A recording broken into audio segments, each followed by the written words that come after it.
para malaman natin ang buong katotohanan. Kasi dati-dati sinasabi na parang istorya lamang yun, parang katang isip. But it seems ngayon na it appears na parang meron ng supporting real evidence on the ground na nagpapakita na makatotohanan at kapanipaniwala itong siniwalat sa atin ng whistleblower na to. So, that's a good development and it's a good stride towards having a final resolution of this present case. Ngayon po naging household byword na yata yung tanim buto. Ano po ang inyong reaction doon na this early may nagsasabi na wala na raw multo sa San Pablo kasi hinakot na raw sa Taal yung mga buto? Alam mo, hindi na tayo makipagsali sa spekulasyon na yan. Kasi ang importante ay sinusuri natin ng mainam kung saan tayo dadalhin ng ebidensya. Trabaho lamang ho to, wala namang personalan to eh. Kung ano man ho yung saan kami dadalhin ng ebidensya at kung dapat na managot, yun lang naman ang dapat natin gawin. As of now, ano po ang estado nito? Mayroon na bang affidavit? May preliminary na isinabit na sa piskal o wala pa? O kailan kung wala pa? Wala pang formal na complaint. Pero yung salaysay niya, yung storya niya na suportado ng dokumento at mga voucher at mga video pati ay meron kaming kopya na binigay niya mismo. So may kopya siyang binigay sa CIDG, meron din siyang binigay sa amin. At ito ay kinukumpleto na lamang. Kasi para bang kailangan mo kasing buuin yung yung buong storya eh. Merong mga importanteng bagay pa na dapat mapunuan para kompleto at komprehensibo ang pagkalatag ng buong kaso kung merong mang kaso. Kasi ang importante dito ay yung matukoy natin kung sino yung may kasalanan, kung may ebidensya man, at kung ano yung pwedeng isampang kaso sa kanila. Ang guidance kasi namin under the case build-up rules at saka yung mas mataas na antas ng pag-file ng kaso, yung threshold of evidence na tinatawag, probable cause naging prima facie evidence with reasonable certainty of conviction. Yan ay ang nagbibigay ng challenge sa atin na kailangan quality cases lamang ang dapat isampa, evidence ready, at saka suportado ng lahat ng ebidensya. Hindi lamang dahil sa salaysay ng isang tao, kasi alam naman natin at nakita natin sa mga nakaraan na napakadaling mabaliktad yung salaysay ng isang witness eh. Yung recantation, sira na kaagad yung kaso mo. Kaya we are exerting all effort na yung ebidensya natin ay hindi lamang nakabatay sa salaysay ng isang tao, kundi yan ay merong supporting evidence na real object evidence. Kasi yung real and object evidence, napakahirap na galawin yan na impluwensyahan. Compared doon sa testimonial evidence na subject to human frailties at saka sa memory lapses ng tao and probably influence. Kaya yun ang number one na habol natin. And i-konteksto din natin ngayon na ang focus nga ng ating law enforcement at saka prosecution ngayon ay yung magkaroon tayo ng Forensic Institute. Kasi sa mga nakaraang panahon, yung prosecution and investigation natin, criminal prosecution and investigation, base lamang yan sa sa haka-haka, sa gut feel experience ng isang investigador, ng mga pulis. Ngayon, kailangan yan, merong science-based, merong ebidensya. At yun ang tinutumbok natin ngayon doon sa pagkakaroon ng Forensic Institute. Kaya meron mga training tayo, meron yung Minnesota Protocol, meron yung pagpupunta sa ni na Secretary Remulla, pumunta sila sa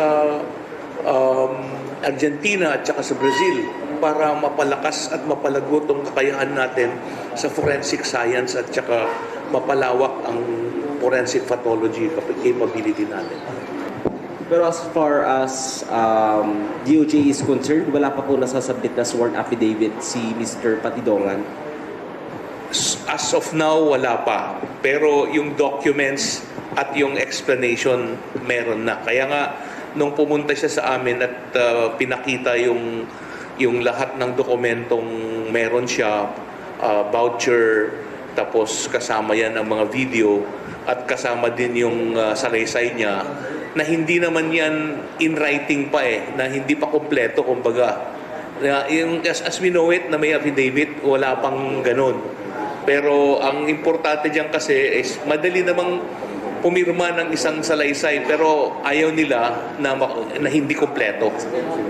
Kompletuhin muna para yan ay kaakibat doon sa case build-up na requirement bago mag-file ng kaso. Sir, yung binanggit nyo kanina, wala pang formal na complaint sa ngayon. Formal na complaint against what?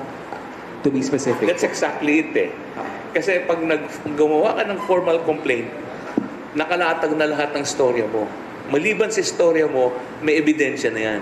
At may ebidensya na yan, may mga pangalan na. At kung ano yung ginawa nila, ano yung krimen na ginawa nila, ano yung partisipasyon nila, may ebidensya ka ba? Dapat mo bang kasuhan? Ano ba yung dapat mong ikaso? Ito yung mga issue ngayon yan na pag-uusapan pagkatapos ng masusing pag-aral ng lahat ng mga nakalap na ebidensya. Sa ngayon kasi, kinakalap pa lang natin. We are on the collation stage of these pieces of evidence. And we are in the process now of trying to strengthen the case or cases that may be filed.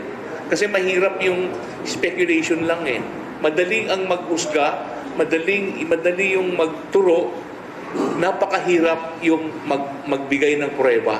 Lalo na proof beyond reasonable doubt ang pinag-uusapan dito.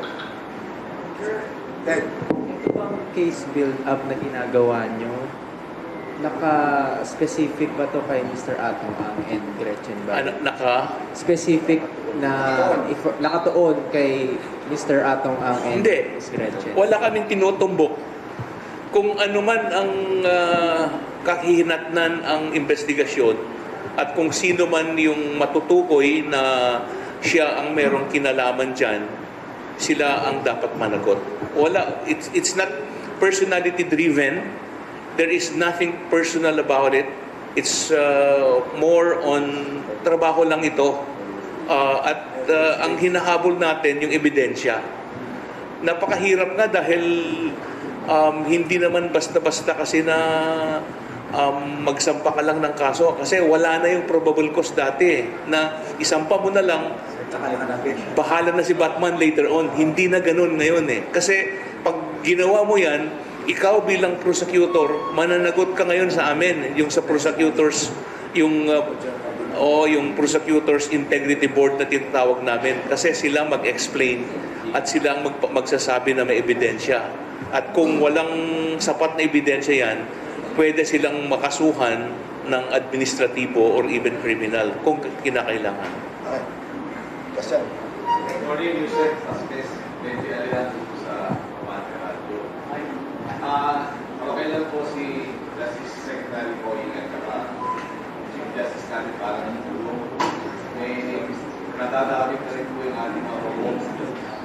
O mabalita po sa amin sa panahon na sinabi at ang do's and don'ts.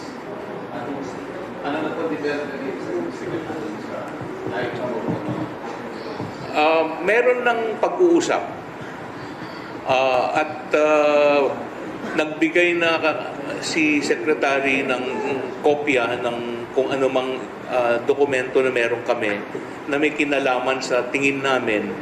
Nagpapakita kasi parang may isang video doon na pinag-usapan yung sinasabing impluensya nung tinutumbok na tao. Kung yan ay sufisyente na, kaya nga naggawa naman ng investigasyon yung Supreme Court tungkol sa bagay na yan dahil napakasensitibo din eh. Napakahirap din maghusga at magturo dahil napakahirap magsabi na mayroong ginagawa ayon sa kuro-kuro lamang. Okay, sir. Sir, kanina pinabigyan ko na pwede pong mag-apply under Witness Protection Program po yung whistleblower po na si Patidongan. And ano po yung paano po ito mangyari, sir? Tapos, yung court po yung magde-decide kung magiging state witness siya. Yes, yung lahat naman kasi na pwedeng interesadong maging ward ng WPP, kailangan mag-apply yan. At siya ay mag-undergo ng proseso, yan ay ongoing ngayon na ginagawa sa kanya. Pero sa ngayon, sa kasalukuyan, siya ay nasa kustudiya ng protective custody ng PNP. At kami naman, binibigyan namin siya ng karapatan na magdesisyon kung saan siya komportable. Kasi yung pagkakaroon ng comfort and kumpiyansa ba doon sa umahawak sa'yo, napakalaking bagay na yan. At sa ngayon, malakas ang kumpiyansa niya sa mga PNP na may hawak sa kanya. Kaya pagdating ng panahon, kung once na na-approve yung application niya, ready naman kaming magbigay ng lahat ng suporta, ng security at saka safety niya at ang pamilya niya kung kinakailangan. Ivy. Hi, Yusek. Ivy Reyes from Billionaire po. Sec Remulla recently said that apart from the 15 identified cops allegedly involved, meron pa raw pong 25 to 30 na tinitingnan. Nagbago po ba yung number na yun and may development po ba? Sa angle na po yun. Everything is fluid eh. Sa ngayon kasi, yung numero nga na 15 na sinabi, yan ay initial lamang eh. Potentially, habang lumalalim yung pag-aaral at pag-imbestiga, lumalawak naman ang intindi natin sa nangyaring bagay na to, malamang baka madagdagan. Pero kung darating man sa panahon na magkasanga-sanga yan at lalong nagiging madagdagan yung mga pwedeng kailangang maimbestigahan pa o makasuhan, hindi naman namin titigilan yan. Follow-up lang po. Yung mga sako po na buto na nahanap to Thursday, clarification lang po kung certification today po ng mga nahanap na yun. Ano? Today daw po yung certification or hindi pa po? Kahit noong pagkakuha pa lamang, sinubmit na yan sa forensic offices ng PNP at saka CIDG and NBI para tuloy-tuloy na pag-aralan kung yan ay labi ng tao o labi ng hayop. At once na ma-determine kung labi ng tao, yun, papasok na ngayon yung matching niya sa DNA ng mga pamilya, ng mga nawawalang sabongero. Pero kung